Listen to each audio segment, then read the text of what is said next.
So the general principle is your rights end where my rights begin, and my rights end where yours begin. So I have a right to say what I want. If what I'm saying somehow infringes on your ability to say what you want, even if we're just at each other. Freedom of speech goes as far as speech, not as far as actions. That's where fights happen. Fights are considered a crime. It's an assault. Both parties. Doesn't matter who started it.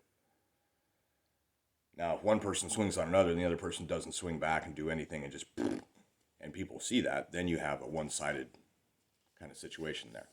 And the same goes with the point where any given right meets an opposing idea of the same type of right. So, Second Amendment, I can walk around with a rifle in my yard. I can blast targets all I like in a safe environment. And the second that those actions are done in the same way, but where there's people and not in a range, right? That's different. Then it becomes a crime. I'm not talking about crime in this one necessarily. Maybe a crime against humanity in a sense, but it's nothing like on the books. Or as Uncivil Law had just posted a definition picture thing about de jure. De jure, I don't know, it's Latin, of law. So, April.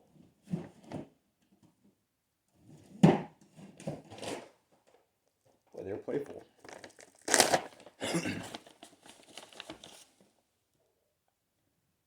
What this video is actually about is the fact that informed consent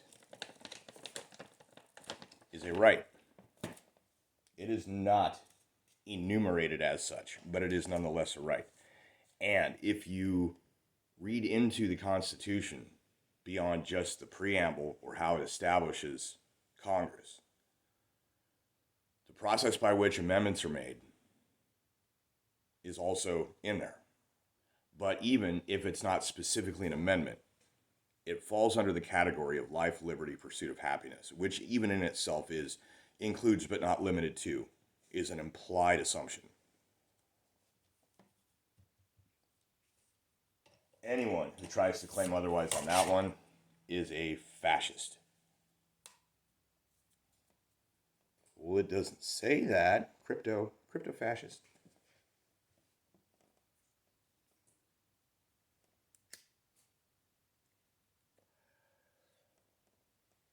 Informed consent was a recent topic of conversation the last couple of years.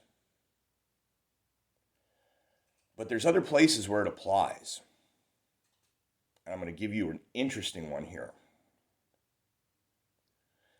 You have a right to informed consent via voting. That's why there are laws for election finance. That's why there are laws for attempting to influence the outcome through nefarious means. Lots of different laws for that.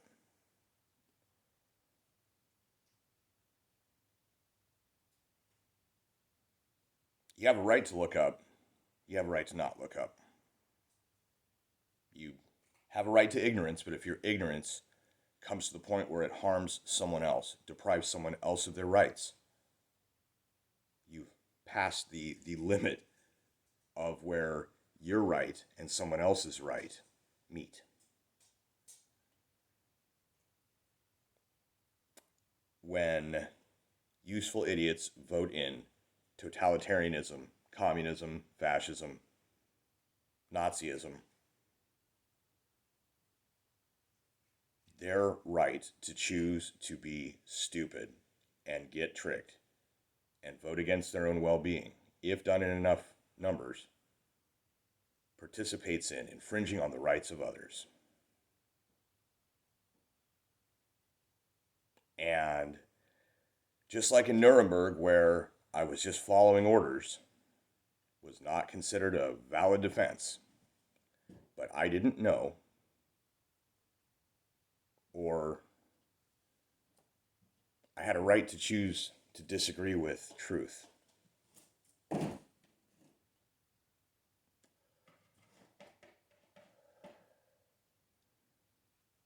Caused infringement on many other people's rights.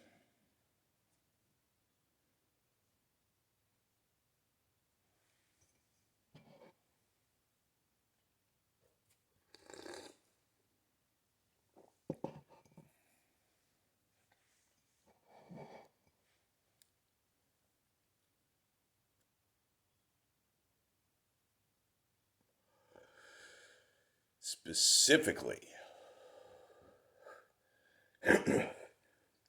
while there can be no test to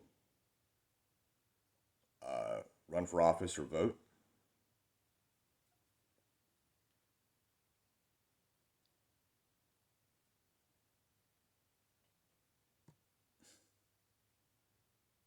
no, baby.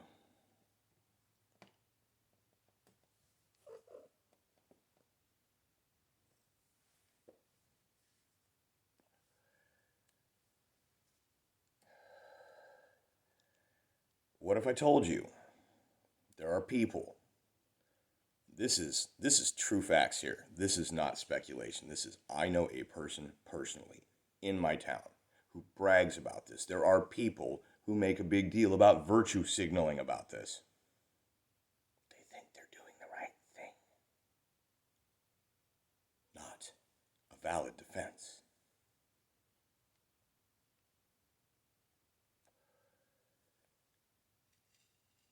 Whoops is not a valid defense either.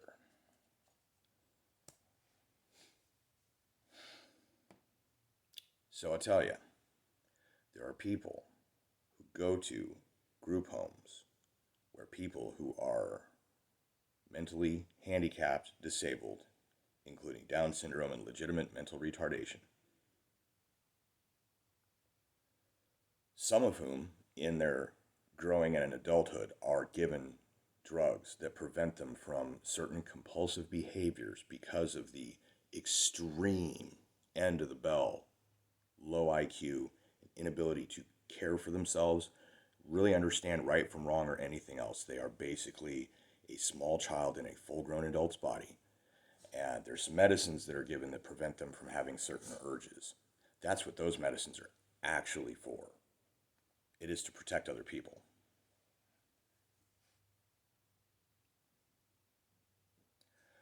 There are people who go to these communities, these homes, everywhere that these people live. And I used to drive cab. I've driven many of them around, and they are excellent people there. Very nice, very sweet, very thankful. Good-natured, all of them. But to check a box on a piece of paper and scribble your name and stuff it in the envelope, part of a fun arts and crafts exercise, huh? Yay, we had fun today. What did we do? Voted. The consequence for them, in their minds, what they can understand, is about the same as voting on what kind of pudding we're having after dinner. And the only significant difference between those two choices is that you're not going to be hearing about what kind of pudding you chose for the next 4 years. But you are going to be hearing, you participated in what name you're going to be hearing a bunch of said a lot people talking about. And there are people who are fully functional, technically, on paper, they're fully functional, cognizant adults with no malfunction. On paper. These people, there are people who go around and will give these guys a cursory MSNBC experience to listen to them talk. And unless you've been living under a rock or are Helen Keller, and even she could find out what they're saying on those shows. Unless you're those circumstances, you should be aware already of the fact that a station like MSNBC is going to just say one-sided things, make one sound good, make one sound bad. To people who do not understand, who cannot understand, for whom deeper logic, deductive reasoning, the process of critical thinking is simply not functionally possible. They're going to take what they see and hear and say, oh, okay. Guess who they all voted for?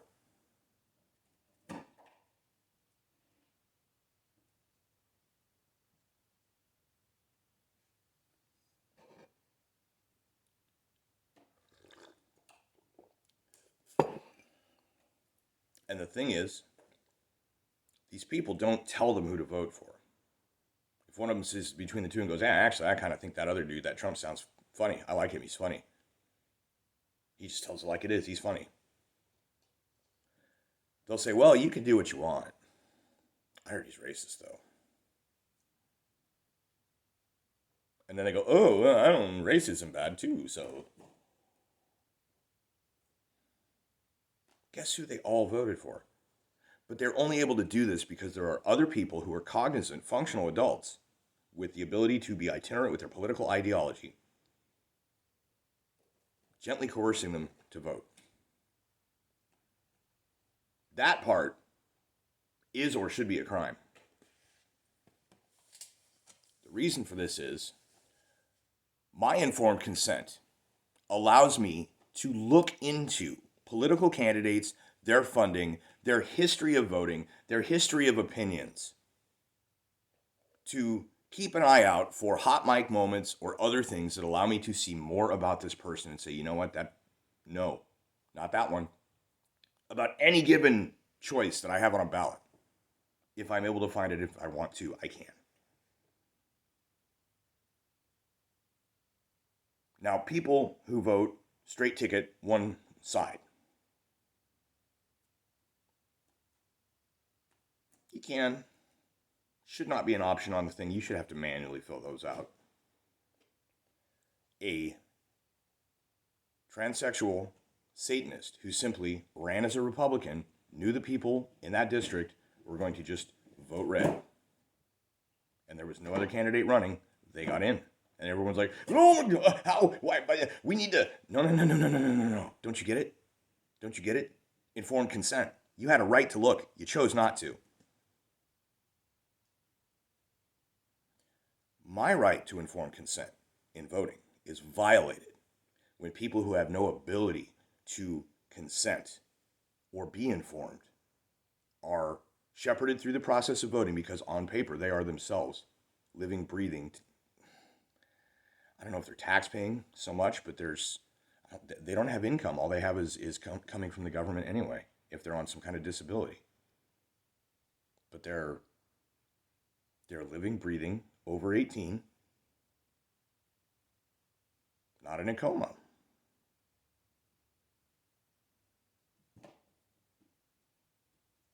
Guess who they all voted for?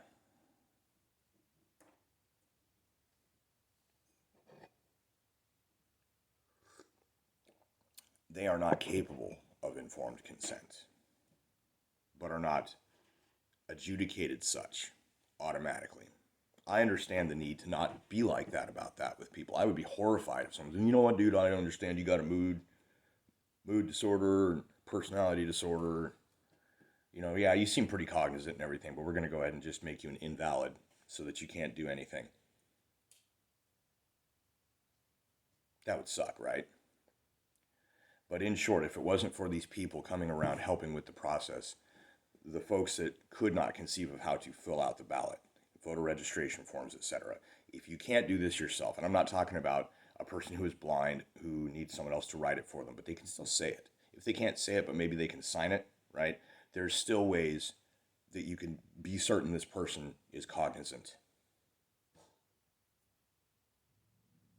Everyone who isn't cognizant can't be cognizant. It's not their fault. Should not be able to vote if they can't fill out the thing itself on their own. Then they should not be able to. And you know what that means is that somebody who is capable of doing so without being instructed is cognizant and able to vote. Now, if they choose to waiver the right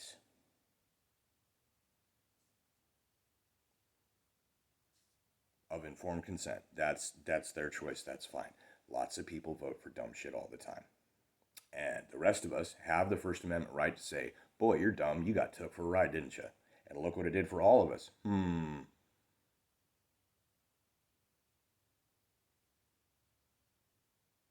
That's why informed consent is very important. Very, very important. It is important that you know your rights. Yes, you have the right to choose not to know your rights. But then at that point, if you get railroaded, there ain't much you can do. And whose fault is it?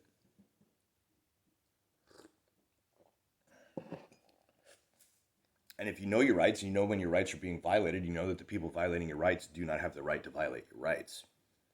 There are other rights which prescribe a remedy by their very existence.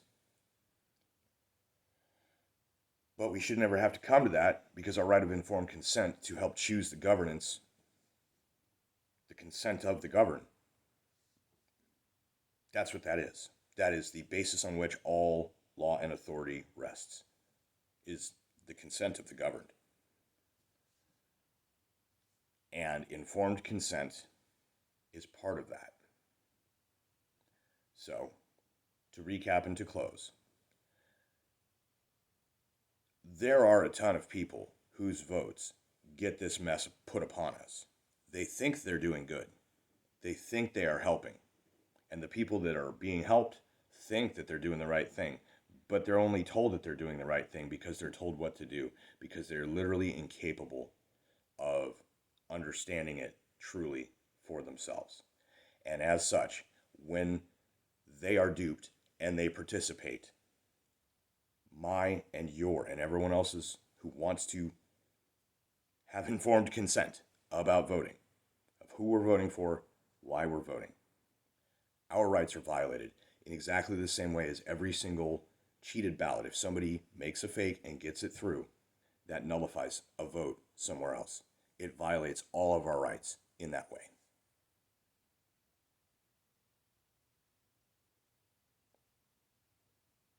Thank you for coming to my TED Talk.